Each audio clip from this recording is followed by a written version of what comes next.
What's up, geometry? Thanks for tuning in for another episode of Math with Mullins. We're going to look at our 6.4 through 6.6 quiz review. So let's go ahead and get started with number 1. It says, in exercise 1 and 2, MN is a midsegment of JKL. Find the value of X. So with this one, pretty easy to find the midsegment because we know that the midsegment is exactly half of the full segment at the end. So X is equal to 6. Over here though, because this is a midsegment, that means both JM and ML are equal, so X here would be equal to 9. The next part, we had to find slope, so it says find the coordinates of the vertices of the midsegment triangle for the triangle with the given vertices. So what I did first is I took I'm finding midpoint, -6 minus 6 divided by 2, and then 8 plus 4 divided by 2. You can also say plus -6. This is midpoint AB, which should be -6, 6. Then we can go to BC. So that's -6 plus 0 divided by 2, and then 4 plus 4 divided by 2. That's -6 divided by 2, -3, 4. And then the last one, AC, we just do -6 plus 0 divided by 2 and 8 plus 4 divided by 2. We're going to get -3, 6. Okay, so for the next one, same type of way. Start with DE, -3 plus 3 divided by 2, 1 plus 5 divided by 2. That's going to be 0, 3 for the first one.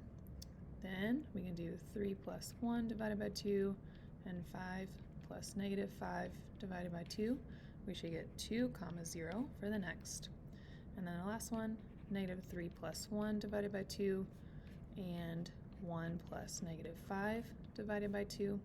We're going to get -1 and -2 for that final midsegment. All right, number 5 would be best done if you drew a picture. So what I did is I started at the visitor center. So we'll say this point is visitor.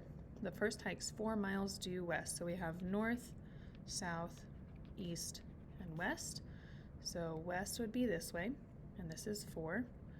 Then it says the second hike's 4 miles due east. So this one's also 4. But the next one, the first one says the first one hikes 4 miles due west and then turns 40 degrees south. So 40 degrees south would be, if you think about this as an extension line, they turn like this. This would be 40 degrees, which means the interior of this angle would be 140 degrees. But the other one, when he's hiking 4 miles due east, he's turning 52 degrees north. So here's the plane that he's on, and 52 could be here. So the supplement of 52 is 128 degrees. And then hikes 1.8. So they both hiked 1.8 miles after they turned. Then it says which hiker is furthest from the visitor center and explain how you know.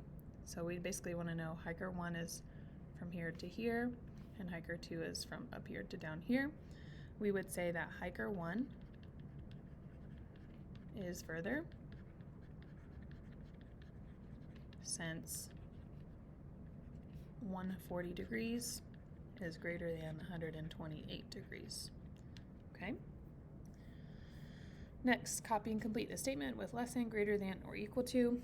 This first one, AB, which is here, is going to be greater than CB. And we know that just because we can see, here's AB, and then here is CB, and you can look at those angles to help you understand. This is 20, and this is 18.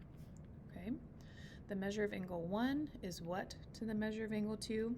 The measure of angle 1 is less than the measure of angle 2, just because we notice that the line that is showing, or the segment that's showing, is 11 as well. Okay.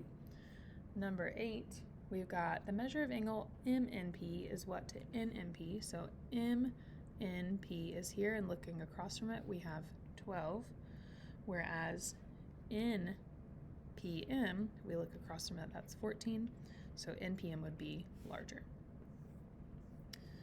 Describe the possible lengths of the third side of the triangle given the lengths of the other two sides. So this one you can set up an inequality. You can maybe say 4 plus x can be greater than 8, so that means x could be greater than 4. You can also switch around and include 4 and 8 together, and that third side can be greater than that, so that means it could be greater than 12 for x. So between 4 and 12 inches. Okay, so next one, again, same thing here. 6 plus something could be greater than 9, so that means x could be greater than 3, or you can pair 6 and 9 together and greater than that third side, so that means 15. So between 3 and 15 meters. And then the third one here, you can do 11 plus x could be greater than 18, which means x could be greater than 7, or 11 and 18 put together would be greater than that third side, so that'd be 29. So between 7 and 29 feet. Number 12, write an indirect proof with the statement in XYZ. If xy is equal to 4 and xz is equal to 8, then yz should be greater to the 4. I'm going to type this one out because we've got a good amount of things to chat about. So what we first can do is we can assume that yz is not greater than 4. So we automatically try to disprove that proof statement. So either yz is less than 4 or yz is equal to 4. So if yz is equal to 4, then xy plus yz should be equal to xz, which would be 4 plus 4 should be equal to 8, right? But this contradicts the fact that xyz is a triangle, and if yz is less than 4, then xy plus yz is less than xz. So thinking about like 4 plus something less than 4 is less than 8, but this also contradicts the fact that xyz is a triangle. Okay, so the assumption is wrong, therefore, making yz greater than 4. Okay, finally, using the diagram, if RQ is equal to RS, so I'm going to go ahead and label that RQ is equal to RS, and the measure then measure of QRT is greater than SRT, then how does QT compare to ST? Well, QRT is greater than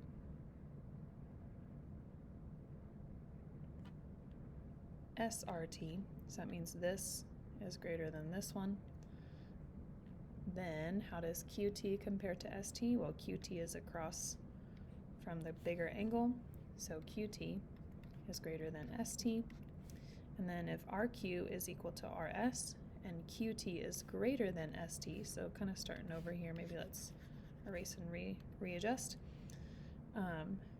QT is greater than ST, so let's say maybe QT is greater than ST, so I'll do 2 tick marks versus 1.